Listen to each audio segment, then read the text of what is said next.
නමෝ තස්ස භගවතු අරහතෝ සම්මා සම්බුද්දස්ස නමෝ තස්ස භගවතු අරහතෝ සම්මා සම්බුද්දස්ස නමෝ තස්ස භගවතු අරහතෝ සම්මා සම්බුද්දස්ස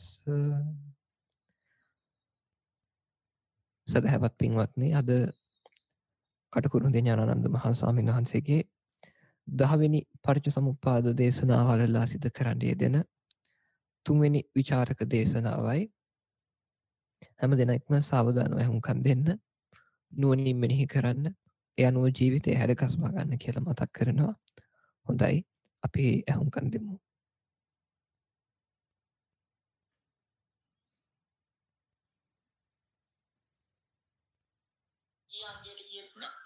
උච්ඡේදවාදීන් ගියාන්තයට ගියෙත් නෑ. මහ පුදුම විදිහේ නැගින් පිළිවෙතක් බුදුරජාණන් වහන්සේ පෙන්වුම් කරලා දුන්නා. මේ සත්‍ය ක්‍රමක්‍රමයෙන් අනුපිළිවෙලින් සසර දුගතියට නොගිහින් සුගතියට යාමට අන්තිමට දුගතියක් සුගතියක් දෙකම ඉක්මවලා මේ මුළු මහත් සංසාරයෙන් මිදවීමටත් අන්න බුදුරජාණන් වහන්සේ නැදුම් පිළිවෙත අනුව අර කියපු දෙආකාර සම්‍යක් දෘෂ්ටිය ඉදිරිපත් කළා. සම්මාසගතා සම්මාදිට්ඨිය එක පැත්තකින් අනික ආර්ය නෛර්යානිකයේ චතුරාර්ය සත්‍ය. ඉතින් තවදුරටත් අපි මේ කර්මය ගැන ප්‍රකාශ කරනවා නම් බුදුරජාණන් වහන්සේ ඒ සූත්‍ර රාශියකම කොටින්ම කියතොත් මේ කර්මය ගැන අවදාරලා තියෙනවා. ඒ වගේම වැදගත් සූත්‍රයක් තමයි කර්මය දෘෂ්ටියත් එක්ක සම්බන්ධය. ඒකත් අර උපමාවකින් බුදුරජාණන් වහන්සේ දක්වලා තියෙනවා. මිත්‍යා දෘෂ්ටිය ඇති. මිත්‍යා දෘෂ්ටියක්, මිත්‍යා සංකල්ප, මිත්‍යා වචන ආදී ඇති පුද්ගලයා යම් කාය කර්මයක්, වාක් කර්මයක්, මනෝ කර්මයක් කරනවා නම් ඒ හැම එකක්ම ඒ තමන්ගත දෘෂ්ටිය අනුවම යනවා. මිත්‍යා දෘෂ්ටිගත පුද්ගලයාගෙන් බලාපොරොත්තු වෙන්න බෑ හොඳ ක්‍රියා, හොඳ වචන, හොඳ සිතිවිලි. ඒකට දක්වන උපමාවයි. එපමණක් නෙවෙයි දැන් ප්‍රකාශ කරනවා යාච චේතනා, යාච පත්තනා, යෝච පනිදීයච සංඛාරා. ඒ සියලුම ඒ යම්තා චේතනාවල් තියෙනවා නම් ඒ පුද්ගලයා තුළ, ඒ කියන්නේ මිත්‍යා දෘෂ්ටික පුද්ගලයා තුළ යම් චේතනාවක් ඇති වෙනවා නම්, ප්‍රාර්ථනාවක් ඇති වෙනවා නම්, ප්‍රණීති කියලා කියන යොමුවක් ඇති වෙනවා නම්, සිත යොමු කිරීමක්, සංස්කාරා කියලා කියන ක්‍රියාශක්තියක් ඇති වෙනවා නම්, ඒ හැම එකක්ම අනිෂ්ට, අහිත, දුක පිණිස හේතු වෙනවායි කියලා ප්‍රකාශ කළා. ඔන්න ඒකට දක්වන උපමාව මේ පින්දුන්නේ හිතා ගන්න පුළුවන්. බුදුරජාණන් දක්වන්නේ යම්සේ හරිවිලයටයක් හෝ, කොහොම බැටයක් හෝ, කරිවිලයටයක් හෝ, තිත්ත ලැබුවටයක් හෝ තෙත් පොළොවක පැල කරාම යම් තාක් පෘථිවි සාරයක් ඇද ගන්නවා නම් ඒ බීජය දීසීරාවක් ඇද ගන්නවා නම් ඒ හැම එකක්ම තිත්ත බවට පත් වෙනවා. තිත්ත ඵලයක් ලබා දෙනවා. අන්නේසේම මිත්‍යා දෘෂ්ටිගත පුද්ගලයාගේ යම් තා කාය කර්ම තියෙනවා නම්, වාක් කර්ම තියෙනවා නම්, මනෝ කර්ම තිබෙනවා නම්, හැම එකක්ම කටුක තිත්ත ඵල විපාක ගෙන දෙනවා. ඊළඟට අනිත් පැත්ත දක්වනවා සම්‍යක් දෘෂ්ටියගත පුද්ගලයාගේ කාය කර්ම, වාක් කර්ම, මනෝ කර්ම, චේතනා, ප්‍රාර්ථනා, ප්‍රණීති හැම එකක්ම සැප පිණිස හේතු වෙනවා. මధుර ඵලයක් ලබා දෙනවා. ඊළඟට ඒකට දක්වන උපමාව මොකද්ද? යම්සේ උක් බීජයක්, හැල් බීජයක්, මිදි බීජයක් තෙත් පොළොවක තැන්පත් කරාම ඒ උරා ගන්න පෘථිවිසාරයක්, දියසීරාවක් මිහිරි ඵලයක්ම ලබා දෙනවා. අන්නෙන් අපිට පේනවා අර දෘෂ්ටිය වැඩිගත්කම. ඒක නිසා තමයි අර අපි නිරන්තරයෙන් උත්සාහවත් වෙන්න ඕන අර මිත්‍යා දෘෂ්ටි වලින් බේරිලා අන්තගාමී නොවි. ලෞකික වශයෙන් බලනවා නම් සංසාරයේ පැවැත්ම සඳහා අර කියපු කම්මසගත සම්මාදිට්ඨිය උපකාර වෙනවා. ලෝකෙ නිතර වෙන බලාපොරොත්තු වෙන අවස්ථාවේදී යන ආර්ය අෂ්ටාංගික මාර්ගයේ කියවෙනවා. ඉතින්ද පුද්ගල කතාවක් නෑ. මම අනුන් කතාවක් නෑ. අනිකර දුක් ගොඩක්, පංච උපාදානස්කන්ධ දුක් ගොඩක් සහ ඊට හේතුව තණ්හාවයි. මේ පින්න තුන අහලා තියෙනවා. තණ්හාව නිරෝධයයි. ඊළඟට ඊට මාර්ගය ආරෂ්ඨාංගික මාර්ගයයි. ඔය දෙක පවණම් කරගන්නත් නරකයි. ඒ දෙකම බුදුරජාණන් වහන්සේ දක්වලා තින්නන්න මධ්‍යම ප්‍රතිපදාවටම අදාළ නිසා ඉතින් මේ ඒ දෘෂ්ටි හා සම්බන්ධ ටික. තමත් ඒ වගේම මහා ගැඹුරු සූත්‍ර තියෙනවා. එතෙන්ම ඒවා අපිට සලකා ගන්නත් අමාරු තරම් ගැඹුරු කාරණා බුදුරජාණන් ප්‍රකාශ කරනවා. මහණෙනි මම නව පුරාණ කර්ම, මම පරණ කර්ම සහ අලුත් කර්ම, නැත්නම් අලුත් කර්ම සහ පරණ කර්ම මම දේශනා කරනවා කියලා එක් අවස්ථාවක සංඝයා වහන්සේට ප්‍රකාශ කරනවා. කුමක්ද මහණෙනි පුරාණ කර්මය? ඇස, කන, නාය, දිව, කය, මන. මේ අපුරාණ කර්ම කියලා කියන්නේ මොකද්ද? අபிසංකතං අபிසංචේතිතං මේවා මේ සංස්කාර තුලින්ම ඇති කරගත්තු දේවල්. ඉබේ පහළ වුණු දේවල් නෙවෙයි. ඊළඟට නව කර්ම කියලා කියන්නේ යම් කෙනෙක් දැන් මේ වර්තමානයේ කයින් වචනයෙන් මනසින් කර්ම කරනවා නම් ඒකට නව කර්ම කියලා කියනවා. ඔන්න නව පුරාණ කර්ම හඳුන්වපු හැටි බුදුරජාණන් වහන්සේ. ඒකට මේ සත්‍යය අර කර්මානුරූපව පහළ වෙච්ච බව ඇත්තේ. මේ ඉන්ද්‍රියයන් ආදී. නමුත් යම් අවස්ථාවක මේ සංඛත මේ සකස් කරගත්තු ඉන්ද්‍රියයන්ගෙන් මිදෙන්නත් ඕන. ඉතින් ඒ විමුක්තිය තමයි අපි බොහෝ අවස්ථාවල දක්වලා තිබෙනවා. මෙලොවම ප්‍රත්‍යක්ෂ කරගත හැකි විමුක්තිය අවසානයේ අරහත් ඵල සමාපත්තිය ගැන කියනකොට කියන්නේ අසත් නිරුද්ධ වෙනවා. රූපත් නිරුද්ධ වෙනවා. ඔන්න විදිහට යන්නේ. ඇස කන නහය දිව කය මන කියන ඒ අර කියාපු සංඛත සකස් කරන ලද සංසාරයේ අපේ චේතනා ශක්තියින් තුලින් කර්ම ශක්තියින් තුලින් ඇති කර ගන්න ලද මේ ඉන්ද්‍රිය හය පවා ඒකත් යම් අවස්ථාවක මෙලොවම එහි නිරෝධය ප්‍රත්‍යක්ෂ කර ගන්න පුළුවන්. ඒක තමයි සලායතන නිරෝධය කියලා කියන්නේ. සලායතන නිරෝධය කියලා කියන්නේ ඒක. ඒකට සලායතන නිරෝධය ප්‍රත්‍යක්ෂකයට දැකීම තුලින් අන්න අර කර්මයෙන් හටගත්තු ඒ ඉන්ද්‍රිය හයින්ම මිදුණු අවස්ථාවක් කෙනෙකුට රහතන් වහන්සේට ප්‍රත්‍යක්ෂ කර ගන්නවා. සංඛතයෙන් මිදී.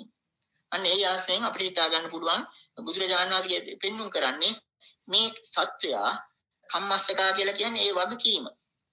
කර්මානුරූප තමන් අවිද්‍යාවත් තෘෂ්ණාවත් නිසා කරගන්නාලද කරන ලද කර්මී විපාක විඳින්න සිද්ධ වෙන ධර්මතාවක් වශයෙන්.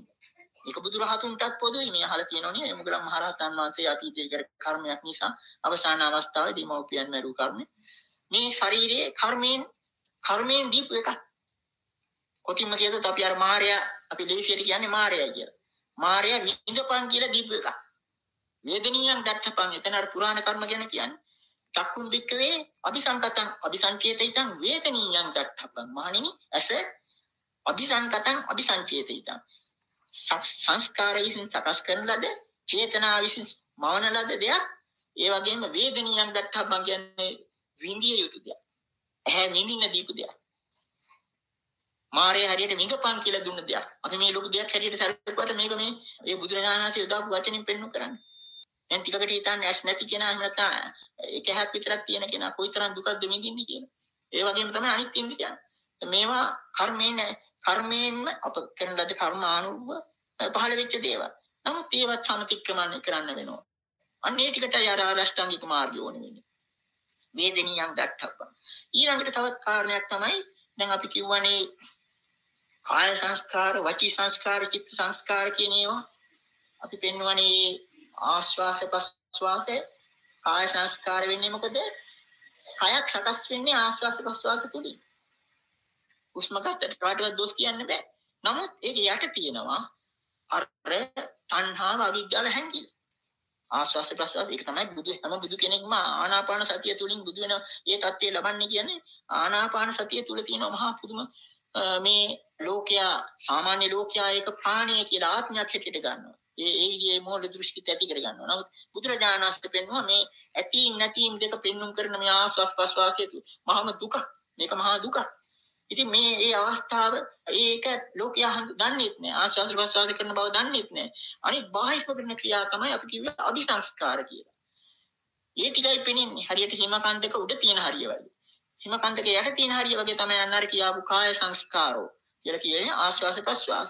ඒ වගේම වචී සංස්කාරෝ කිව්වේ විතර්ක විචාර ආදී.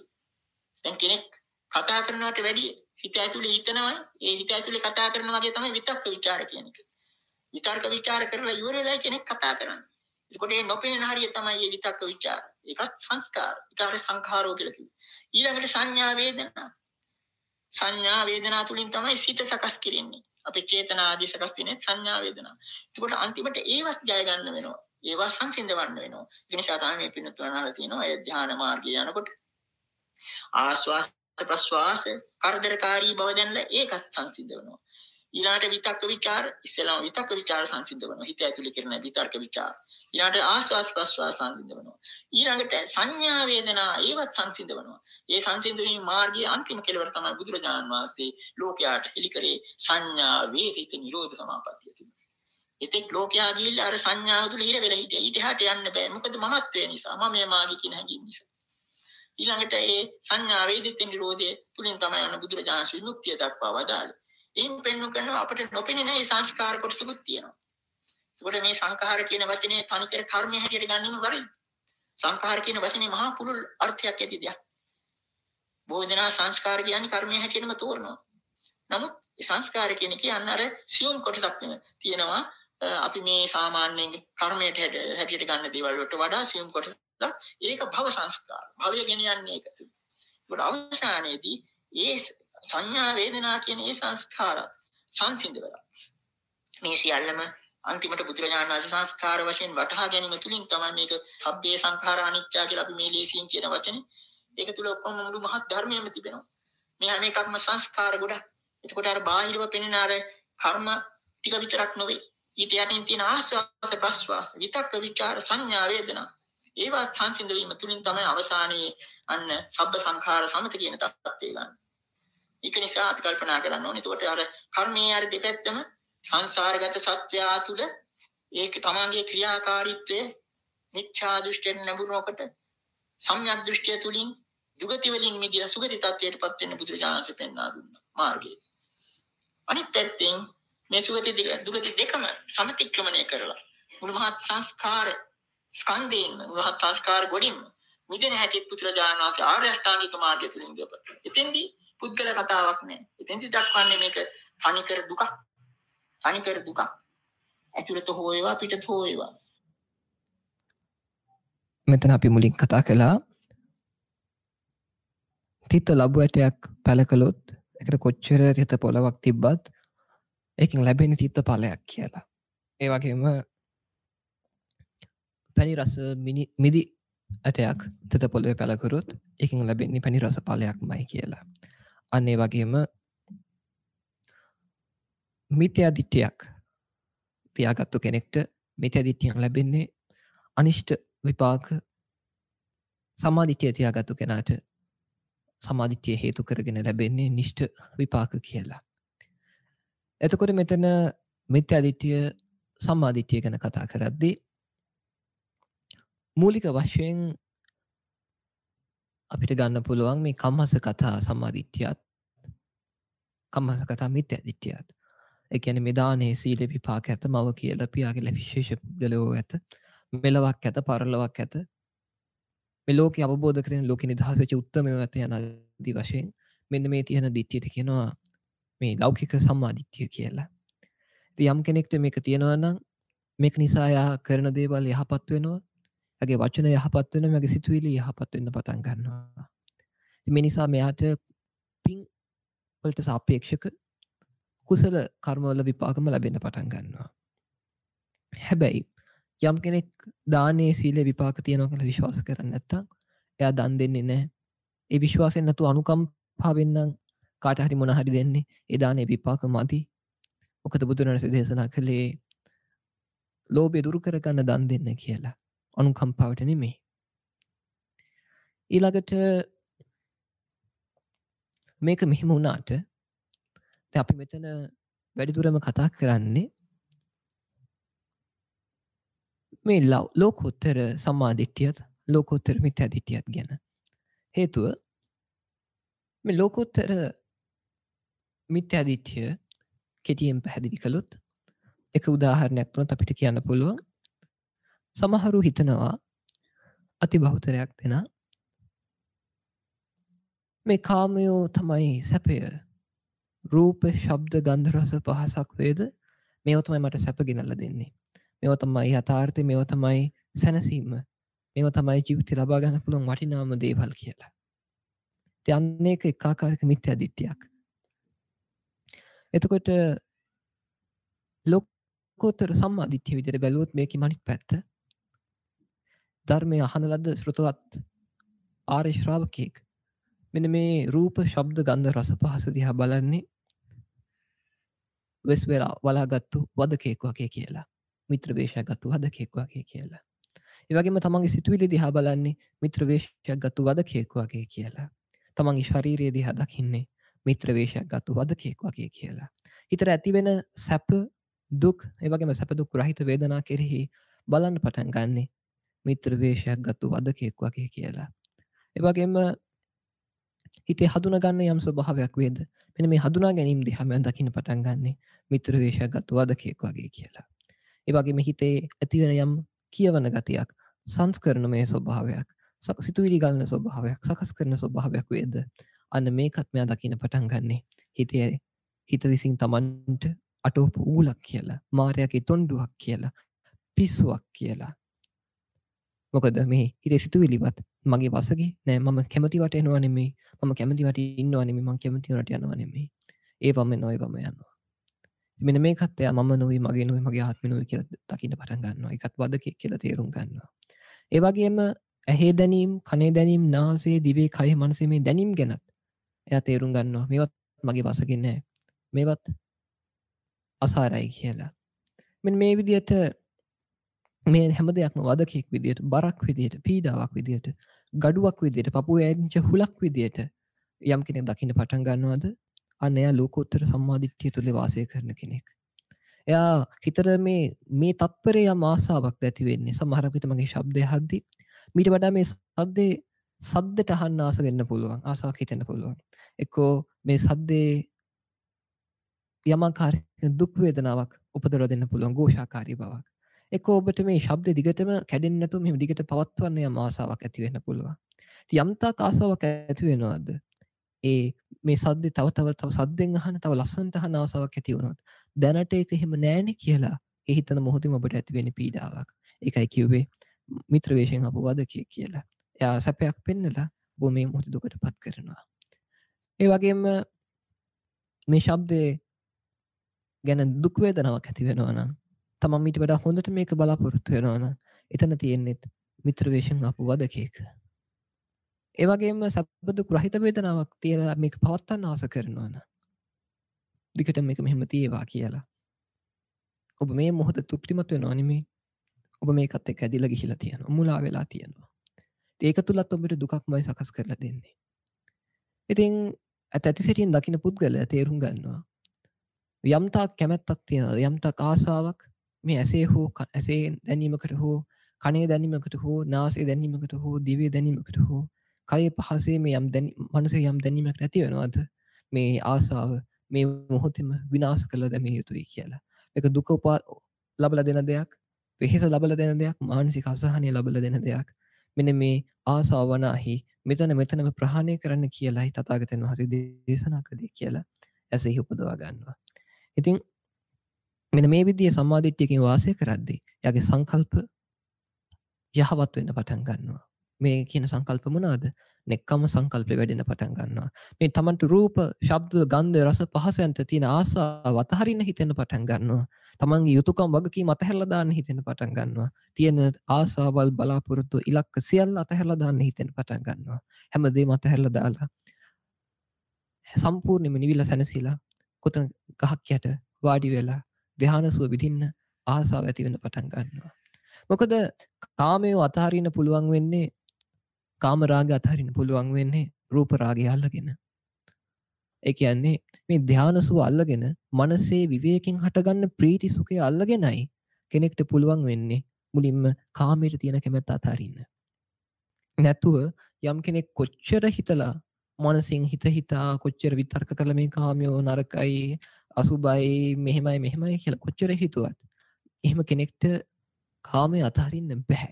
ඒක තමයි සත්‍ය කතාව. ඒ කියන්නේ ඔය අපි භාවනා කරන්නේ අපි නිකන් ධර්මය මෙනෙහි කරනවා, අපි නිතර ධර්මය මතක් කර ඉන්නේ කියලා කියන අතිබහුතරයක බැලුවොත්, අපි අහලා බැලුවොත් ඒක අවුරුදු 10ක් තිස්සේ ප්‍රගුණ කරලාත් ඔබ අනාගාමීද කියලා අහුවොත්, හරියටම හොයලත් බැලුවොත් එක බිඳුවක්වත් කේන්තියක් නැද්ද, එක බිඳුවක්වත් රාගයක් ආසාවක් ඇති වෙන්නේ නැද්ද කියලා. එහෙම හිතපු කවුරුත් අනාගාමී ඵලය සාක්ෂාත් කරලා නැහැ. මොකද බුදුරජාණන්සේ පැහැදිලිව දේශනා කරනවා අනාගාමී වෙද්දී සමාධි පරිපූර්ණතෝ හෝති කියලා. සමාධිය පරිපූර්ණ කළ යුතුයි කියලා. සමාධිය පරිපූර්ණ කරනවා කියලා කියන්නේ මේ ධ්‍යාන හතර පහසුවෙන් කැමති විදියට ඕන ආකාරයෙන් බහුල වශයෙන් ලබන්න පුළුවන් වෙන්න ඕනේ. මෙන්න මේ සමාධිය බහුල ආකාරයෙන් ලබන්න තමයි එයාගේ හිත ආශ්‍රවයෙන් නිදහස් වෙන්න පටන් ගන්නෙ. එතකොට මොකද්ද මේ ධ්‍යානසුව කියලා කියන්නේ? මම ඔබට කිව්වා මේ කාමයන්ට තියෙන කැමැත්ත, ආසාව අතහරින්න පුළුවන් වෙන්නේ ඊට වඩා සැප දෙයක් තිබ්බම. දැන් බලන්න උදාහරණයකට ඔබ අතරින් උදාහරණයක් අරන් බලමු. දැන් පිරිමි කෙනෙක් නම් ඔබේ නෝනට වඩා බොහොම ආදරණීය, බොහොම ලස්සන, බොහොම හොඳ, බොහොම පියකරු ශබ්දයක් තියෙන තව ගෑනු කෙනෙක් හම්බුනොත් අර කිසි ප්‍රශ්නයක් නැත්තම් ඔබේ අතීතය අන්නේ මනුස්සයාට හිතෙන්න පුළුවන් දැන් ඉන්න කෙනා අතහැරලා දාලා සමහර කෙනෙක් ළමයිනුත් ඉන්නවා අතහැරලා අරයත් එක්ක යන්න හැමදේම අතහරින්න පුළුවන් කලින් තමන්ගේ ජීවිතේම කරගත්තු පවුල අතහැරලා දාලා යන්න හිතෙන්න පුළුවන් ඊළඟට කාන්තාවකට වුණත් තමන්ගේ ඉන්න සැමියට වඩා ලස්සන පියකරු වගේ බොහොම හොඳින් ආදරෙන් කතා බහ කරන තමන්ගේ අතීතය සම්පූර්ණයෙන් අමතක කරලා අලුතෙන් තමන් එක්ක ඉන්න පුළුවන් කවුරු හරි හම්බුනොත් එයා එහෙම ආරාධනා කරොත් සමහරක් විට අති බහුතරයකට ලොකු සංසාරගත බැඳීමක් තිබෙන්නේ නැත්නම් හිතෙන්න පුළුවන් එයාව අතහැරලා දාලා අරයත් එක්ක යන්න.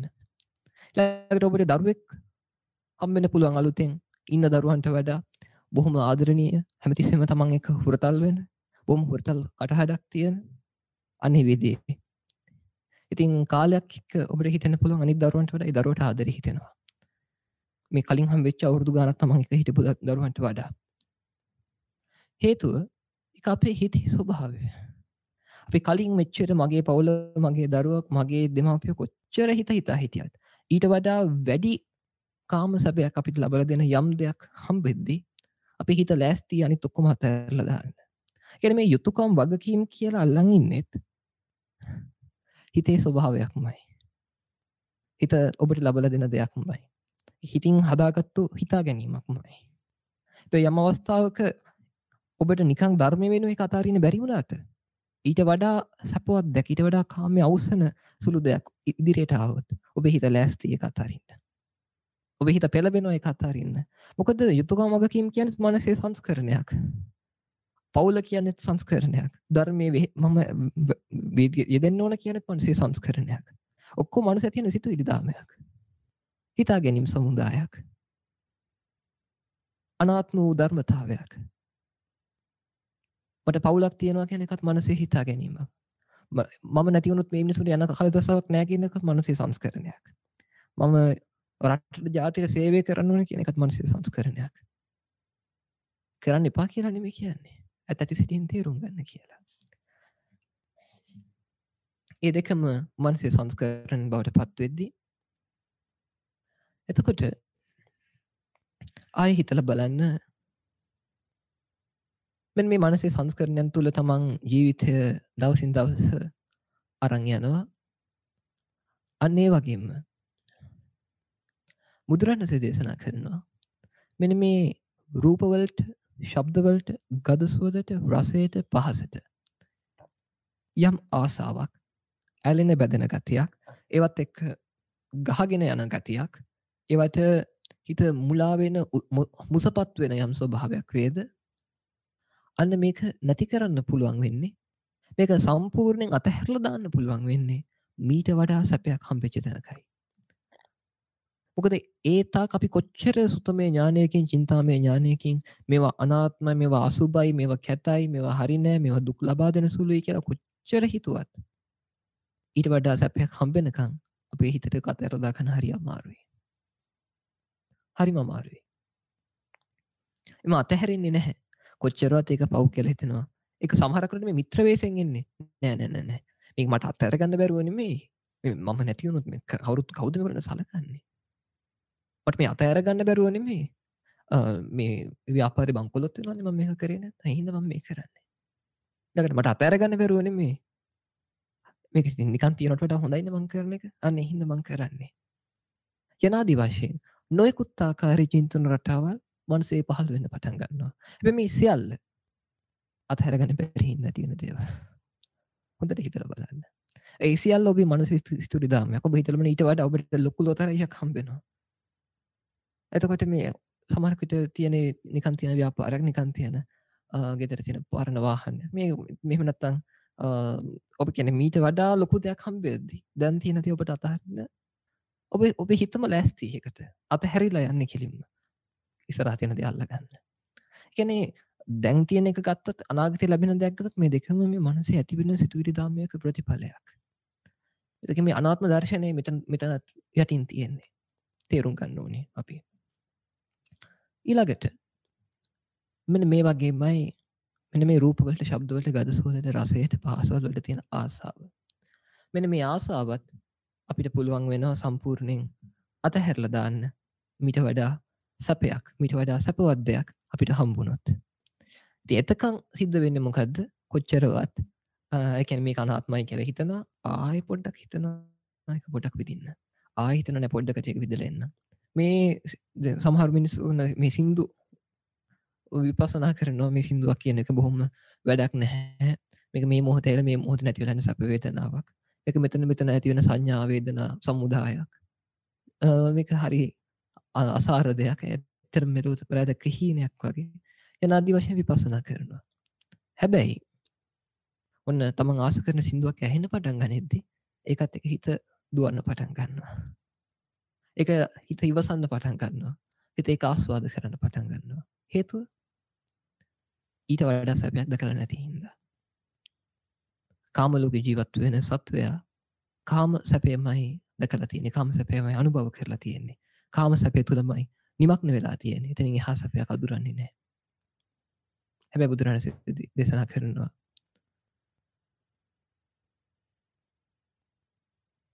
ඉමේ පංචකාම ගුණේ පටිච්චුප්පජ්ජති සුඛං සෝමනස්සං අයං උච්චති කාම සුඛං මීල සුඛං පුතජ්ජන සුඛං අනරිය සුඛං න සේවේ තබ්බං න භාවේ තබ්බං න බහුලීකා තබ්බං බායි තබ්බං ඒතස සුඛස්සාති වදාමි කියලා. මහණෙනි මේ රූප දැකලා, ශබ්ද අහලා, ගඳ සුවඳ විඳලා, රස විඳලා, කයර දැනෙන පහසල් විඳලා යම්තාක් සැපක්, සොම්නසක් හිතේ පිනා යන ස්වභාවයක් ඇති වේද මේකට කියනවා ඉදන් උච්චති කාම සුඛං. මේකට කියනවා කාම සුඛය, කාම සැපය, තමන්ව කන සැපය කියලා. ඒ වගේම මීල සුඛං මේකට කියනවා අසුචි සුවය කියලා. ඒ වගේම පුතජ්ජන සුඛං මේ පෘථග්ජන බාල අන්ධ මිනිස්සු තමයි මේවා පාවිච්චි කරන්නේ. මේ සතුටු වෙන්නේ.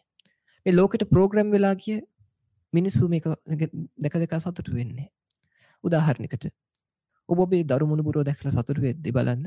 ඔබ මේ ලෝකේ ඉතාමත් සියුම්, ඉතාමත් පුංචි අරමුණක හිත රඳවලා ඉතින් මේ අනන්ත විශ්වයේ පුංචි වපසරියක ඔබ මනස මෙහෙवला ඒ පුංචි වපසරිය තුළ ඔබ කොටු වෙලා ඒකට ප්‍රෝග්‍රෑම් වෙලා ගියාට පස්සේ තමයි ඔබට පවුලෙන් සතුටු වෙන්න පුළුවන් වෙන්නේ. පුංචි දරුවෙක් දැකලා සතුටු වෙන්න පුළුවන් වෙන්නේ.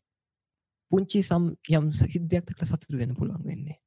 හැබැයි අනන්තයට පැතිරුණු දැක්මක් තියෙන කෙනෙක්ට පුංචි දේවල් වලට එයාගේ හිත එහෙම සතුටු කරන්න බෑ. පුංචි දෙයකට එයාගේ හිත දුක් කරන්නත් බෑ. ඒතකොට මේ ධර්මයෙන් බුදුරජාණන් අපිට ආරාධනා කරන්නේ අනන්තයට පැතිරුණු හැබැයි ඒ අනන්තයෙන්ම නිදහස් වෙච්ච හිතක් ඇති කරගන්න. අනන්තයට පැතිරිලා හැබැයි අනන්තයෙන්ම නිදහස්වත් වෙලා.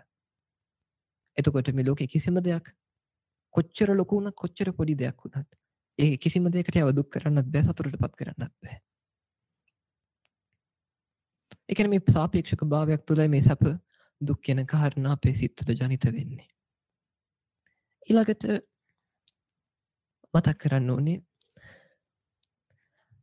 මේ විදිහට Tamanට මේ ආසාවල් හිතේ ජනිත වෙද්දී මේක අසුචි සැපයක් කියලා බුදුරජාණන් දේශනා කරනවා. අපි කියනවා ඒක හැබැයි හරි හොඳයි, හරි සුවදායි සැපයක් කියලා. මොකද මට මතක් කරන්න ඕනේ මේ ලෝකෙට අපි ප්‍රෝග්‍රෑම් වෙන ස්වභාවය, ලෝකයට එක්ක ගහගෙන යන ස්වභාවය, ලෝකයට එක්ක ඇලෙන, බැදෙන, මුලා වෙන, මුසපත් වෙන ස්වභාවයක් තියෙනවා. අන්න මේ එහෙම ඇලිලා බැදිලායි අපි මේ රූප කෙරේ සතුටටපත් වෙන්නේ. ශබ්ද කෙරේ සතුටටපත් වෙන්නේ. ඒක හරි අර සීමාන්තික, අසීමාන්තික නෙමෙයි සීමා සහිත සතුටක්, සීමා සහිතව කොටු වෙච්ච මානසිකත්වයක්. හැබැයි මේ ධර්මයේ හොඳින් අඳුරගත්තු ආර්යයන් වහන්සේ උත්තරීතර භාවයට පත්වෙච්ච ලෝකයෙන් විසංයුක්ත වෙච්ච පුද්ගලයෝ මෙන්න මේ සැපේ සේවනය කරන්නේ. මොකද හේතුව? හරි බොළඳයි, හරි ග්‍රාම්‍යයි, හරි ලාමකයි කියලා අපිට හිතෙනවා. උදාහරණයකට ආර්යයන් වහන්සේලාට පෘථග්ජනයෝ පේන්නේ කොහොමද කියලා යම් කෙනෙක් ප්‍රශ්නයක් නැගුවොත් ඒකට මම ඔබටම තේරෙන උදාහරණයක් කියන්නම්. ඔබ දැකලා ඇති සමහරක් වෙලාවට බල්ලෝ අතර එකෝ බල්ලොයි බල්ලු බැල්ලියෝ එකකුළන්ගේ ඒ කාමික කටයුතුවලය දෙන්නවා එක්කෝ මොනද එහෙම නැත්තං ඒගුලංව ලෙවකා ගන්න හොම දැක්කම මේ මිනිසුන්ට හිතෙනවා ඒ හරි ලාමකයි හරි බොලදයි හරි අප්‍රසන්නයි හරි පිළිකුල් හරි ජුගුප් සාජනකයි අපෝ මේ බල්ලුනේ කියලා හිතෙනවා මොකද අපිට හිතෙන්නේ අපි ආවේ ඒ වෙලාවේ දකින්නේ එයාට මේ හැමදේම අමතක වෙලා එයා මේ කාම අරමුණේ විතරක් හිත රද වෙලා ඒ තුල නිමග්න වෙලා ඒ තුල බැසගෙන ඒකෙන් තොර වෙන දෙයක් දකින්න නැතුව ඒක තුල කොටු වෙලා වාසය කරන හින්දා හැබැයි ඔය සංසිද්ධියමයි මනුෂ්‍යයා රූපයකට ශබ්දයකට ගඳ සුවඳකට රසයකට පහසකට ආස කරන්න ගත්තමත් එතනින් එතර වෙච්ච කෙනෙක් යාව පේන්නේ නැවත මේ මනුස්සයා පොඩි අරමුණක් අරගෙන ඒක අර බල්ලා මස් කට්ට ලෙව කනවා වගේ පුංචි අරමුණක ආස්වාදයක් හොයනවා කියලා. හැබැයි ප්‍රශ්නයක් තියෙනවා. ප්‍රශ්න තමයි කොච්චර මේක ඇත්ත ඇතිසටින් තේරුම් ගත්තත් ඒක අතහැර ගන්න බෑ. ඒක තමයි ප්‍රශ්නේ. ඒකට කොච්චරවත් ආස හිතෙනවා. කොච්චරවත් ඒකට හිත යනවා. කොච්චර කරත් ඇලෙනවා. කොච්චර කරත් බැදෙනවා. කොච්චර කරත් මතක් වෙනවා. එතකොට මේකෙන් ඈතර වෙන්න පුළුවන් ක්‍රමවේදය තමයි මීට වඩා සැපයක් හොයා ගැනීම. මීට වඩා සැපයක් තමන් තුළම තියෙනවා. බාහිර තියෙන රූප හොයන්න ඕනෙත් නැහැ. ශබ්ද හොයන්න ඕනෙත් නැහැ. ගඳ සුවඳ හොයන්න ඕනෙත් නැහැ. රස හොයන්න ඕනෙත් නැහැ. කාගෙන්වත් ලැබෙන පහසක් හොයන්න ඕනෙත් නැහැ. තමන් තුළින් උපදවා ගන්න පුළුවන්. මොකද්ද? කොහොමද? විවිච්ඡේව කාමේහි අකුසලේහි ධම්මේහි සවිතක්කං සවිචාරං විවේකජං පීතිසුඛං පඨමඥානං උපසම්පජ්ජ විහෙරති කියලා බුදුරජාණන් දේශනා කරනවා. විවිච්ඡේව කාමේහි රූප වලට ශබ්ද වලට ගඳ සුවඳට රසයට පහසට හිතට මෙන්න මේ කියන පංචකාමයන්ට ඇති වෙන ආසාවන්ගෙන් හිත සම්පූර්ණයෙන්ම නිදහස් කරගෙන විවිච්ඡේව අකුසලේහි ධම්මේහි හිතට ඇති වෙන කාමයන්ට ඇති වෙන කැමැත්ත ව්‍යාපාදයේවත් ගැටෙන ස්වභාවය තීන මින්දේවත් හිතේ කයයි මැලි බව ඒ වගේම හිතේ විසිරෙන ස්වභාවය සහ පසුතැවෙන ගතිය යම් දේවල් වලට ඒ වගේම තමන් යන ප්‍රතිපදාව ගැන ඇති වෙන යම් තක් සැකයක් වේද මෙන්න මේ සියල්ල මෙන්න මේ පංච නීවරණ ධර්මතාවයන් යම් කෙනෙක්ට සම්පූර්ණයෙන් හිතින් ඉවත් කරලා දාන්න පුළුවන් වේද? අන්න යාට කොහොමද මේ ඉවත් කරන්නේ? ඒක ඉවත් කරන්න අවශ්‍ය පළවෙනි දේ තමයි කාය විවේකය. කායට විවේක තියෙන්න ඕනේ කුසිත කරන්න මුලින්ම. දෙවෙනි එක භාවනා අරමුණක හිත රඳවාගෙන ඉන්න පුළුවන් හැකියාව. මේ විදිහට කායිකව ලොකු විවේකයක් හම්බ වෙලා හුදකලාවේ නිදහසේ ප්‍රතිවේක්ෂාවෙන් යුක්තව දානේ වලදලා ඇදුම් පැළදුම් භාවිතා කරලා නිදහසේ වාසය කරද්දී එයා යම් භාවනා අරමුණක හිත තියන්න හදද්දී ඒ භාවනා අරමුණේ හිත එකග වෙන්න පටන් ගන්නවා පොඩ මේ එකග වෙද්දී රූප ශබ්ද ගන්ධ රස පහසට තියෙන කැමැත්ත හිතින් අතහැරෙන්න පටන් ගන්නවා ඒ මොහොතට හරි ඊළඟට කාමච්ඡන්ද ව්‍යාපාද තීන මිද උද්ධච්ච කුක්කුච්ච විචිකිච්ඡා කියන පංච නීවරණ ධර්මයන්ට තියෙන යම් තා කැමැත්තක් වේද ඒවා හිතට එන ස්වභාවයක් වේද අන්න ඒවත් නවතින පටන් ගන්නවා ඒවා නවතින පටන් ගනිද්දී මොකද සිද්ධ වෙන්නේ විවේකජං පීතිසුඛං පඨමඥානං උපසම්පජ්ජ විහෙරති කියනවා විවේකයෙන් හට ගන්න හිතට මහා විවේකයක් දැනෙනවා හිරෙන් නිදහස් වුණා වගේ කියලා රූප වලට යම් ආසාවක් තියෙන තාක්කල් එයා සැපයක් පෙන්නලා මේ මොහොතේ පැවීමක් බරගතියක් අමුතු පීඩනයක් ආතතියක් තමට ලැබලා දෙන්නේ මගේ දරුවා කියලා මතක් වුණත් මගේ ස්වාමියා මගේ භාර්යාව මගේ දෙමව්පියෝ කියලා මතක් වුණත් තමන්ට එක සැප වේදනාවක් විදියට ඒ අරමුණ දැනුණට ඇත්ත වශයෙන්ම ඒක තමන්ගේ හිතේ තිබ්බ නිදහස හිතේ තිබ්බ සැහැල්ලුව හිතේ තිබ්බ සහනය මකලා දාපු මිත්‍ර වේසෙන් අපව වදකෙක්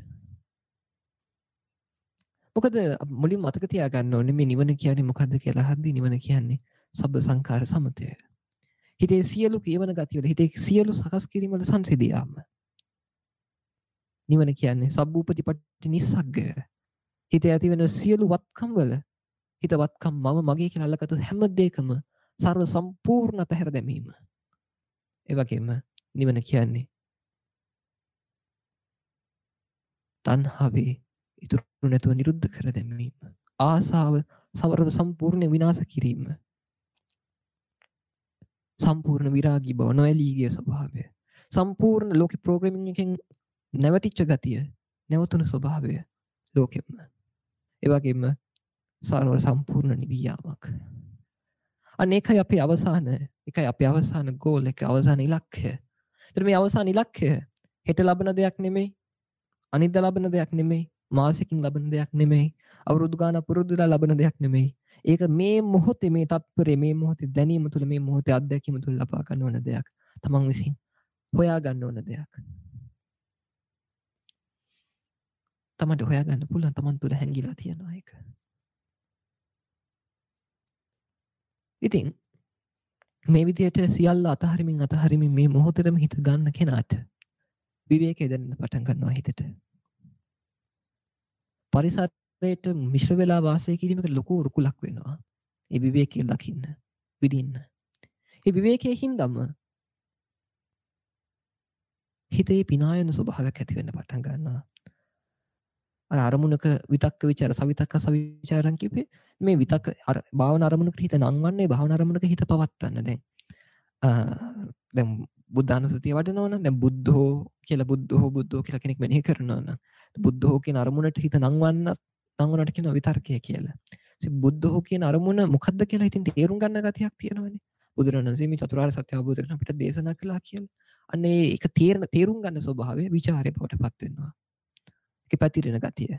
එතකොට මේ අරමුණට හිත නංවන අරමුණේ හිත පවත්වන මේ ස්වභාවය තුළ එයාට හැකියාව ලැබෙනවා හිත සංසිඳවා ගන්න. අන්න මේ විතක්ක ਵਿਚාර කිරීම හින්දා තමයි එයාගේ හිතින් කාමයට තියෙන ආසාව පොඩ අමතක වෙන්න පටන් ගන්නෙ. ඊළඟට පංච නිවන ධර්මයන් හිතින් අතහැරෙන්න පටන් ගන්නෙ. මේ විදිහට අතහැරෙන්න හිතේ විවේකයක් දැනෙනවා. මේ විවේකයේ හින්දාම කයයි හිතයි පිනා යන ස්වභාවයක් දැනෙන්න පටන් ගන්නවා. හිතේ ප්‍රීතිමත් ගතියක්, ප්‍රබෝධමත් ගතියක්, අර පිනා යන අමුතු කිති කැවෙන ස්වභාවයක් තමයි දැනෙන්න පටන් ගන්නවා.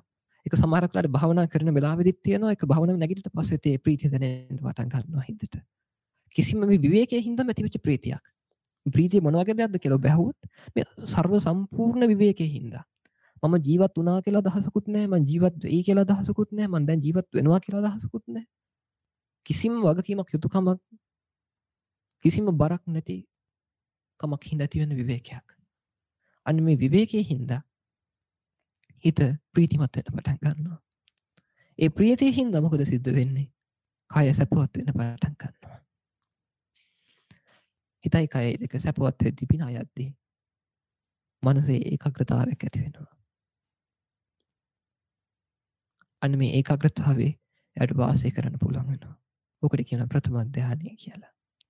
බුදුරණසේ දේශනා කරනවා ආනන්ද ස්වාමීන් වහන්සේට, ආනන්ද මම ඉස්සර මාලිකා 3ක් පාවිච්චි කරා. එකක් තට්ටු 7යි, එකක් 5යි, එකක් 3යි.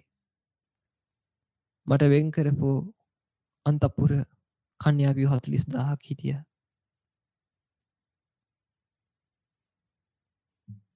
මගේ එක මාලිකාවක දිග එක තට්ටුවකට මිනිස්සු 40000ක් වුණත් එකතු කරන්න පුළුවන්. ඒ තරම් විශාලයි. ඒ වගේම මගේ සේවක සේවිකාවෝ, මං වගේ ආරක්ෂකයෝ, තූරේ වාදකයෝ මේ සියලු දෙනාම කන්‍යාවියෝ. මට යම් තාක් සැපයක් අවශ්‍ය නම් ඒ සියල්ල මට තිබ්බා. හැබැයි ආනන්ද ඒ හැම එකකින්ම ලැබෙන සුවය සොම්නස එතන නැති වෙලා යනවා. ඒවා විදිද්දී හිතේ අමුතු බරක් ඇති වෙනවා. තෘප්තිමත් නැති බවක් තියෙනවා. කොච්චර වින්දත් මදි ගතියක් තියෙනවා. සැහැල්ලුවක් නැති ගතියක් තියෙනවා. නිකම් ප්‍රෝග්‍රෑම් වෙලා ඇදිලා යන ගතියක් තියෙනවා ඒව තුල. නිකන් හිතේ ආතතියක් මහන්සියක් වෙහෙසක් තියෙනවා ඔය විදිහදී. ඔබ හිතලා බලන්න මේ කිව්ව කතා ඇත්ත නෙමෙයිද කියලා. ඔබ ලස්සන සින්දු අහලා ඇති. ලස්සන දේවල් අහලා ඇති, බලලා ඇති, නැටුම් නරඹලා ඇති. ඔය ඉස්කෝලේ වල කොන්සර්ට්ස් වගේ ඒවා දැකලා ඇති. තෘප්තියක් තියනවාද? සමහරක් වෙලාවට ආරාධිත අමුතු විදිහට ගිහිල්ලා වාඩි වෙලා ඉඳලා ඇති. ඇයි ලපපු දෙයක් නෑ අන්තිමට. චීෆ් ගෙස්ට්ගේ සීට් එකේ වාඩි වෙලා හිටියත්. සිතුවත් කුමාරයටත් එහෙමයි. කොච්චර වින්දත් එකේ ඇත්තටම අන්තිමට මොකුත් නෑනේ. දැන් ඔබ අද හිතනවා ඔබ යම් තැනකටපත් වෙන්න ඕනි කියලා. හැබැයි ඔබ ඒ තැනටපත් වුණාට පස්සේ හෝ ඔබ ඒ තැනින් ඉන්න කෙනෙක්ගෙන් ඔබ ඇහුවට පස්සේ එයාට ඒක වටිනාකමක් නැහැ. ඔබ හිතලා බලන්න. සමහරකට සමහර කෙනෙක් කැමති වෙන්න පුළුවන් ලොකු පිරිසක් පිරිවරාගෙන ඉන්න. එහෙම නැත්නම් ලොකු ආත්ම ආරක්ෂක කණ්ඩායම හමුදාවෙන් වට කරගෙන වාසය කරන්න. මුල් කාලේ එහෙම ආස කරාට එහෙම ලැබුණට පස්සේ එයාට ඒක සමහරට වදයක් වෙනවා. ඒක අර හිතන් හිටපු තරම් නික ඔබේ වචනෙන් කිව්වොත් හිතන් හිටපු තරම් චිල් එකක් නැති වෙනවා ඊට පස්සේ අන්තිමට ඒකේ. ඒක නිකන් සාමාන්‍ය දෙයක් බවට පත් වෙනවා. ඊට පස්සේ එයා ආස කරන තනියම හුදකලාව ඉන්න තියෙනවා නම් හොඳයි කියලා. මෙන්න මේ ආසාවල වල කාමයන් හි ස්වභාවය ඒ වගේ. තෘප්තිමත් කරන්න බෑ.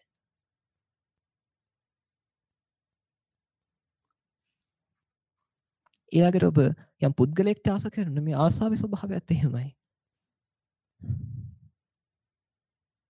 කොච්චර දකින්න ආස කරත් හම්බුනට පස්සේ ආයේ දකින්න උමනාව නැතිලා යන පටන් ගන්නවා. ඒක තිබ්බ වටිනාකම අඩු වෙන පටන් ගන්නවා. ඒක සාමාන්‍ය දෙයක් වෙන පටන් ගන්නවා. ඒක තමයි ඇත්ත කතාව. ඉතින් මෙන්න මේ විදිහට තේරුම් අරගෙන ආනන්ද මම ගිහිගෙන් නික්මිලා යම් අවස්ථාවක මේ ශාසනයේ අවම මට්ටම වෙච්ච ප්‍රථම ධානයේ සුවය උපදවාගෙන වාසය කරන්නේ වේද? අන්න ඒ ප්‍රථම ධානයත් එක්ක මේ ශාසනයේ යටම තියෙන දේ යටම ලබා ගන්න පුළුවන් ශ්‍රමණ ඵලයක් වෙච්ච මේ ප්‍රථම ධානය උපදවාගෙන වාසය කරද්දී මට දැනෙන්නේ මේ ප්‍රථම ධානයත් එක්ක බලද්දී මම රජමාලිගාවේ විතපු රජ කුමාරයෙක්ගේ සැප නිකන් මඩ වගුරක් වගේ ආනන්ද කියලා කියනවා. ඒක මඩ වගුරක් නම් මේක මහ දීපේ සැපයක් මේ ප්‍රථම ධානයෙන් ලැබෙන්නේ කියලා. මොකද තමන්ගේ හිතින්ම නිදහස් වෙලා ගිහිල්ලා මේ රූප වලට ආසාව ඉල්ලන්නේ හිතින්. ශබ්ද වලට ආස කරන්නේ හිතින්. ගඳ සුවඳට රසයන්ට පහස වලට ආස කරන්නේ හිතින්. මේවට තියෙන ආසාව අතහැර දැමීමක් වේද? තමන්ගේ හිත ඇතුළෙම හිත ප්‍රීතිමත් කරගෙන සැපයටපත් කරගෙන ඒකාග්‍ර කරගෙන වාසය කිරීමක් වේද? ඒක මහා සැපයක් කියලා බුදුරජාණන් දේශනා කරනවා. එතකොට මෙන්න මේ විදිහට කාමයේ අතහැරලා දාලා රූප රාගය අල්ල ගන්නවා. රූප රාගය කියලා කියන්නේ මේ පළවෙනි දින තුන්වෙනි හතරවෙනි ධ්‍යාන සෝය. ඊට පස්සේ මෙන්න මේ ධ්‍යාන සෝය අල්ලගත්තට පස්සේ එයා පටන් ගන්නවා ඒ කියන්නේ ධ්‍යාන සෝය තුළ මේ ශරීරයක් ගැන අදහසක්. තමන්ට කය හෝ රූප සංඥාවක් ඇල්ලිලා තියෙනවා. මෙන්න මේකත් අතහැරලා දාලා අරූපී ධ්‍යාන වලට හිතපත් කර ගන්නවා. අරූපී ධ්‍යාන වලට පත් වුණාට පස්සේ ඒ තුලත් එයා හඳුනා ගැනීම විදින ගතියක් සහ විදීම හඳුනා ගන්න ස්වභාවය. මේ මට තමයි දැනෙන්නේ මට තමයි හිතෙන්නේ මේ යම් හිතේ දැනීමක් තියෙන දැනෙන බවක්. ඒ දැනීම කියන්නේ මම කියලා අල්ලන් ඉන්නවා. අන්න ඒකත් හිතින් අතහැරලා දාපු තැන විඥානය නිදර්ශන වෙන්න පටන් ගන්නවා. දැනීම කිසිදා පිළිබිඹු නොකරන තත්වයක් වෙන්න පටන් ගන්නවා. ඇහුණ විතරයි දැනුණ විතරයි හිතුණ විතරයි තත්වෙටපත් වෙනවා. තත්පරයක්වත් අතීතෙත් නෑ. තත්පරයක් අනාගතෙත් නෙමෙයි. සර සම්පූර්ණයෙන් මේ තත්පරේ මෙතන මේ මොහොත තුල ජීවත් වෙන්න පටන් ගන්නවා. අන්න ඒක තුල හිතේ සියලු ආශ්‍රව ෂය වෙන්න පටන් ගන්නවා. ඉතින් මෙන්න මේ විදිහටයි කෙනෙක් ක්‍රමයෙන් රූපයෙන් කාම රාගයෙන් රූප රාගයට එනවා. රූප රාගයෙන් අරූප රාගයට එනවා. අරූප රාගයත් අතහැරලා දාලා කියන්නේ මේ රූපයක් නැති ස්වභාවයට තියෙන ඒ සමාධි වලට තියෙන කැමැත්තත් අතහැරලා දාලා මේ දැනෙන ස්වභාවයත් හඳුනගන්න විදින ස්වභාවයත් මම නෙමෙයි කියලා ප්‍රත්‍යක්ෂ කරගෙන ඒක නිසිත නිදහස් කර ගන්නවා. එතකොට හිතට කිසිම අරමුණක් එන්නේ නැහැ. අති සමාධිමත් හිත. සර සම්පූර්ණ සියල්ලෙන් හිත නිදහස් වෙලා.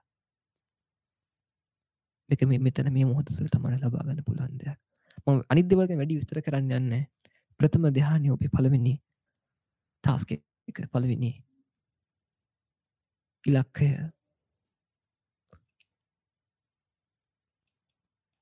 මේ ප්‍රථම ධ්‍යානය ලබා ගන්න උත්සාහවත් වෙන්න. ඒකට වැඩ කරන්න. ඒකට අවශ්‍ය වෙන විවේකය. හිතට විවේකයම ලබලා දෙන්න. භාවනාවේ දෙන්න.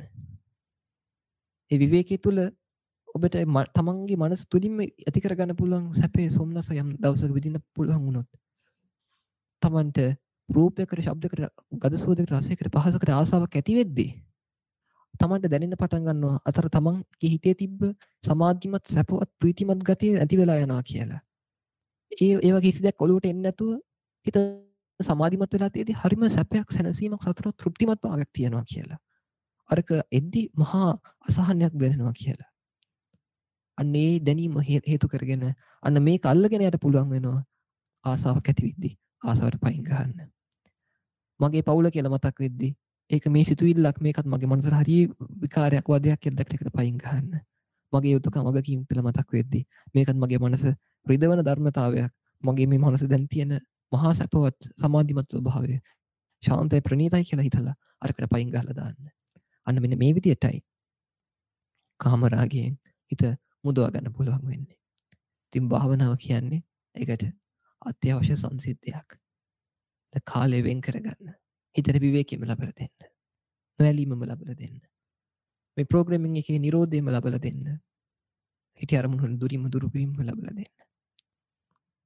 අපි ඉදිරියට ශ්‍රවණය කරමු. තමයි සංසිඳීම කියලා, නිවීම කියලා කියන්නේ. අන්න ඒ දක්වා යන මාර්ගය. ඉතින් මේ කර්මය ගැන කතා කරනකොට අපි කල්පනාකාරී වෙන්න ඕන. ඒ විදිහට සම්පූර්ණයෙන් සංසිඳුණු අවස්ථාව දක්වන මහ පුදුම සූත්‍රයක් තියෙනවා. බුදුරජාණන් වහන්සේ ප්‍රකාශ කරනවා.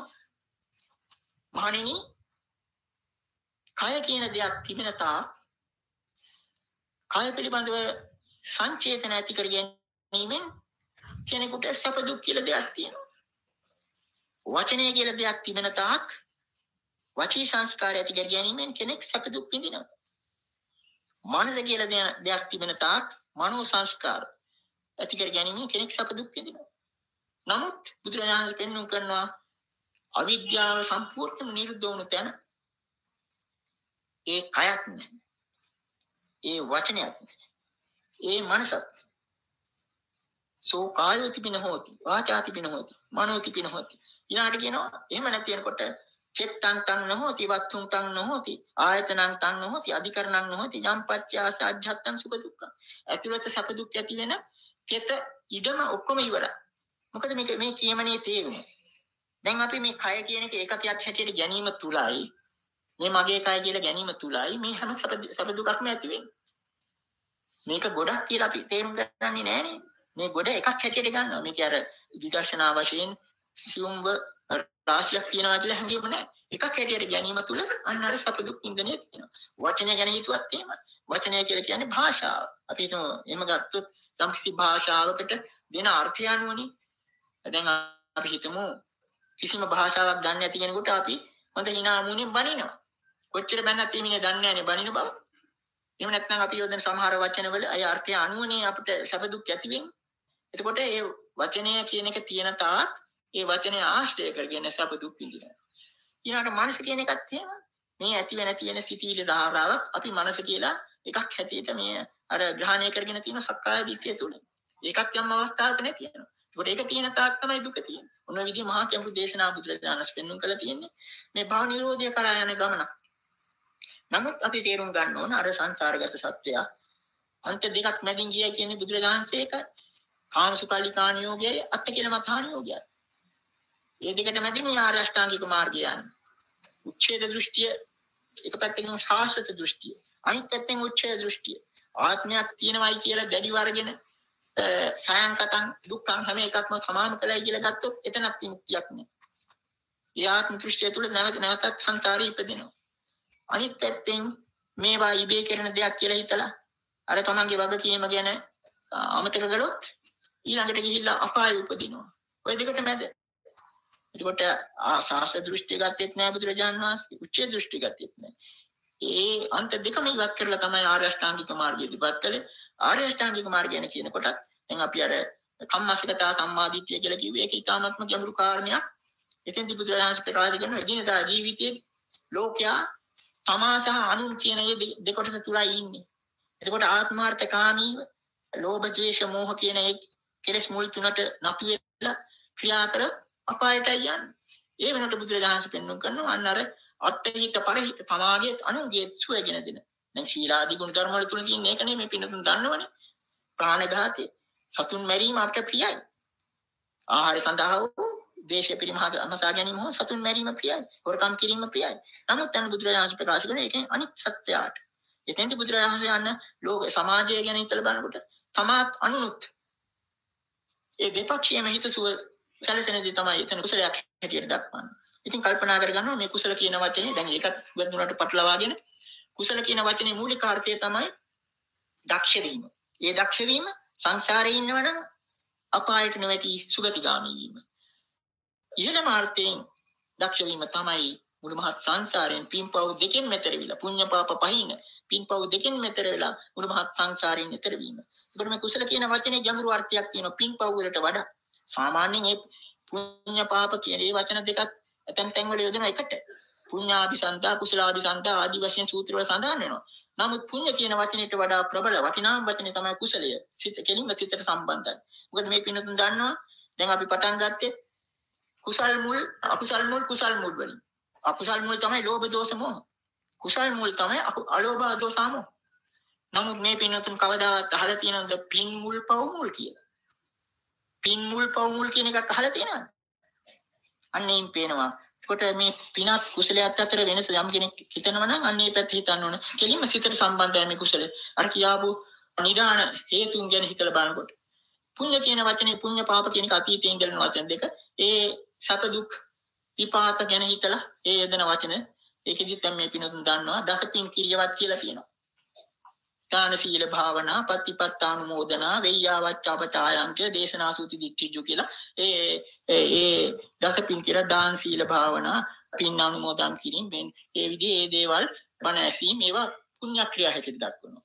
නමුත් කුසල හැටියට දක්වන්නේ දස කුසල මොනවද? බැලුවම දෙයක් නෑ වගේ. ප්‍රාණඝාතයෙන් වැළකීම, අදින්නාදානෙන් වැළකීම, කාමීච්ඡාචාරයෙන් වැළකීම. මොකද අමාරු වැඩේ තමයි වැළකීම. පහසු වැඩේ කිරීම. අමාරු වැඩේ කරන්න දක්ෂ වෙන්න ඕන. අන්න එතනින් හිතලා බලන්න. එතකොට දසපින් කිරියවත් කියලා පුණ්‍ය ක්‍රියා 10ක් තිබීමක්, දස කුසල දස කුසල කියලා වෙනම තිබීමක් අතර අපිට පේනවා කුසලයක් පිනත් අතර ඇති ඒ එක පැත්තකින් ඒකයි වෙනස. ඒ වගේම අපි දැක්කුවා කුසල කියන එක ලෝකෝත්තර අර්ථයෙන් ගත්තොත් අන්න ඉහළම කුසලය තමයි මුළු මහත් අර පුණ්‍ය පාප වලින් පමණින් ඒ වලින් පමණක් නෙවෙයි.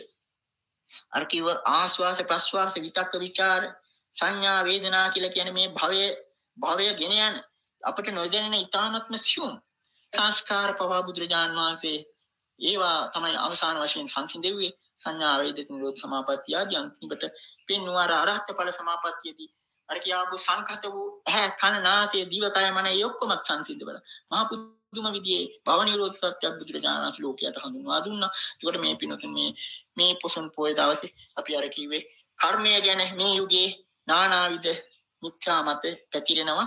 ලෝකයා අනිත් ලොකු දේවල් ගැන හිතනවා. කර්මය ගැන හිතන්නේ නැහැ. ඇත්ත වශයෙන් මේ බුද්ධිවාදී ආකල්පයයි දැන් ලෝකයේ වැඩියෙන් බලපවත්වන්නේ. ඒ කට්ටිය ඉතින් ඒ බුද්ධිවාදය තුල කර්මාදී ඒවා ගැන උදාසීන වීම තුලින් අවසාන යන්නේ අපායටයි. දැන් බුදුහිඳු මහ රහතන් වහන්සේ චූලහත්ති පදම සූත්‍රයේ පමණක් නෙවෙයි දේශනා කරේ.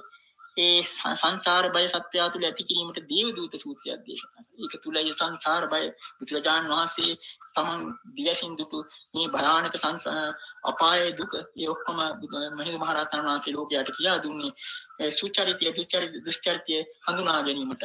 ඉතින් අන්නේ බඳු යුගයක මේ පින්නතුන් කල්පනා කර ගන්න ඕන. අද වෙනි දවසක මේ අපි ඇත්ත වශයෙන්ම දිගටම ගෙන යන පටිච්චසමුප්පාද දේශනා මාලාව ඉතින් එකක් අපි මේ අද පැවැත්වුවේ දසවෙනි දේශනාව. ඉතින් පොසොන් දවස හා සම්බන්ධ වූ නිසා අපි විශේෂයෙන් මාර්ග කර්මයට අදාළව කිව්වා. එයින් ගත යුතු දේ පොසොන් දවසේ හැටියට ගත යුතු දේ අනාගතයේ මේ ශාසනීය පැවැත්මට තම තමන්ගේ මේ නිවන් ගමන සඳහා උපකාර වෙන දෙයක් මේ සූත්‍රයේ මේ අපි මේ දේශනා කළ කාරණාවල තිබෙනවා නම් ඒවා තමන් ධාරණය කරගෙන ඒවා උපකාර කරගෙන තමන්ගේ දෘෂ්ටියේ යම් දෝෂයක් තිබෙනවා සම්මාදිට්ඨිය සම්මාසගතා සම්මාදිට්ඨිය වෙනුවට අර විපරීත දර්ශනය ගන්නව නම් අනිත් ආර්ය අෂ්ටාංගික මාර්ගයේ දර්ශනයේ ඒ දක්වන චතුරාර්ය සත්‍ය පිළිබඳ ඒවයි යම් සැකයක් තිබෙනවා නම් ඒ දෙකම සංසිඳවා ගන්න උත්සාහ කරන්නේ නැති බුදුරජාණන් වහන්සේ දක්වපු මැදුම් මඟ තේරුම් අරගෙන ඒකට අද දින මේ අසන්ට ලැබුණු මේ දේශනාව තුළින් මේ පින්නතුන්ට ශීලාදී ගුණ ධර්ම රැකීමටත් සමාධිය දිනු කර ගැනීමත් ප්‍රඥාව දිනු කිරීමත් මේ දේශනාව උපකාරවත් වේවා කියලා ප්‍රාර්ථනා කරනවා. අතිතාක් ඉක්මනින් මේ අති घोर සංසාරයෙන් මිදීමටත් මේ කුසල ශක්තිය හේතු වාසනා වේවා. ඊළඟට ඒ වගේම අවීචේෂ්ඨ කනිතා දක්වා යම් තාක් සත්‍ය කියන මෙම ධර්ම දේශනාවේ ධර්ම ශ්‍රවණ මේ කුසල ඉතින් මෙන්න මේ ආකාරයෙන් අපි කලින් මතක් කළා වගේ මේ කාම සුවය අතහරින්න පුළුවන් වෙනවා රූපී සුවය දැනෙන්න පටන් ගනිද්දී. මෙන්න මේ ආකාරයෙන් තමයි කාම සැපයෙන් රූප සැපයටත් රූප සැපයෙන් අරූපී සැපයටත් අරූපී සැපයත් ඉක්මවලා සංඥා වේදිත නිරෝධයටත් හිතපත් කරගන්නේ. ඉතින් ප්‍රතිපදාව තමන්ට විවෘතයි ධර්මයේ ස්වක්කාතයි මනව දේශනා කරලා තියෙනවා පරිපූර්ණව. ඒ හින්දාම ධර්මයේ සම්දිට්ඨිකයි දුරු තැනම විපාක තියෙනවා. දිට්ඨි හේව ධම්මේ. ඒ වගේම සම්දිට්ඨික හින්දාම කාලිකයි. එදා වගේම අදත් අද වගේම හෙටත් ඒ විදිහටම විපාක දෙනවා. ඒ වගේම අකාලික හින්දාම ඕපනයිකයි සමානයේ හිපස්සිකයි ඕනම කෙනෙක්ට මම ඔබට කියනවා වගේ. ඒ බලව ඇවිල්ලා මේ විදිහට කල්පනා කරලා බලව ඔබටම හිත තමන්ගේ නිදහස් කරගන්න පුළුවන් වෙයි කියලා කියන්න පුළුවන්. ඒ තරම් නිර්මලයි.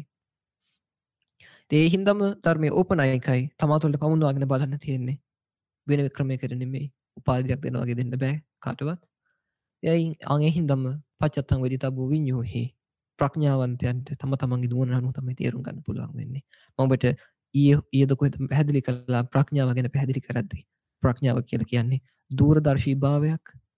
ඒ වගේම තීක්ෂණ තියුණු සියුම් නුවණක්. ඒ වගේම මේ මොහොත යථාර්ථය සහ දීර්ඝකාලීනව ඇතිවෙන යම් දෙයක් හිතලා බලලා වර්තමානයේ ඒකට ගැළපෙන තීරණය ගන්න පුළුවන් හැකියාවක් ශක්තියක් ධෛර්යයක් මුරණ්ඩුකමක් වගේ දෙයක් එකතු වෙච්ච අමුතුම ස්වභාවයක් කියලා. අන්නේ හින්දායි මේ ශාසනයේ වැඩිපුර ප්‍රතිඵල ලැබුවේ වැඩිපුර පැවිදි වුණේ රජවරු සිටුවරු රජ කුමාරවරු රජිනියෝ සිටු දියණිවරු එහෙම කට්ටිය. හේතුව රජවරුන්ට තිබ්බේ පොඩි කාලේ ඒගොල්ලෝ පුරුදු කරලා තිබ්බේ වගේ දූරදර්ශී තීක්ෂණ නුවණක් සහිතව අර හැම වටේම ගැනම හිතලා මේ මොහොතේ තීරණ ගන්න පුළුවන් වෙන්න. අන්න ඒ වගේ ක්‍රමයක්. ඉතින් ඒගොල්ලන්ට ධර්මය හෙද්දී සංසාර ගමන ගැන හෙද්දී ඒ වගේම ජීවිතේ ගන්න හැම දෙයක්ම අනිත්‍ය වෙලා යනවා පසු කාලිනව තමයි දුක් උපදවලා දෙනවා මේ මොහොතේ තමන් හිතට වෙහෙස ඇති කරලා දෙනවා කියලා දකිද්දී රජවරුන්ට තිබ්බේ ධෛර්ය සම්පන්න ශක්තිමත් මුරණ්ඩු හිත. මේ දේ මට අනාගතයේ ප්‍රශ්නයක් වෙනවා නම් රජ කෙනෙක් දෙපාරක් හිතන්නේ මේ මොහොතේ තමන්ට ප්‍රශ්නයක් වෙන කෙනාව මරලා දාන්න. අන්න ඒ වගේ අන්න එහෙම පිරිස තමයි තීරණය කරේ මේ පංචකාමයන් මට දීර්ඝකාලීන විපාක ඇති කරලා දෙනවා නම් මට පස්සේ දුක ඇති කරලා දෙනවා නම් මම දෙපාරක් හිතන්නේ මේ මොහොතේ වතැරලා දාන්න කියලා. අන්න ඒ වගේ හිටපු කට්ටියයි මේ ශාසනය පැවිදි වුණේ. අරහත් ඵලයේ සාක්ෂාත් කරේ ආශ්‍රයය කරගත්තේ සදාහරව මේ සංසාර ගමනේ නික්මිලා උතුම් අමා නිවන් සුව ලබා ගත්තේ. ඉතින් ඔබ සියලු දෙනාටමත් මේ ජීවිතයේ මිහළ මාර්ගඵල ප්‍රතිවේද කරන්න හැකි වේවා කියලා ආශිංසනය කරමින් මම නවතින ඔබ සියලු දෙනාටම නිවන් සුවමත්පත් වේවා.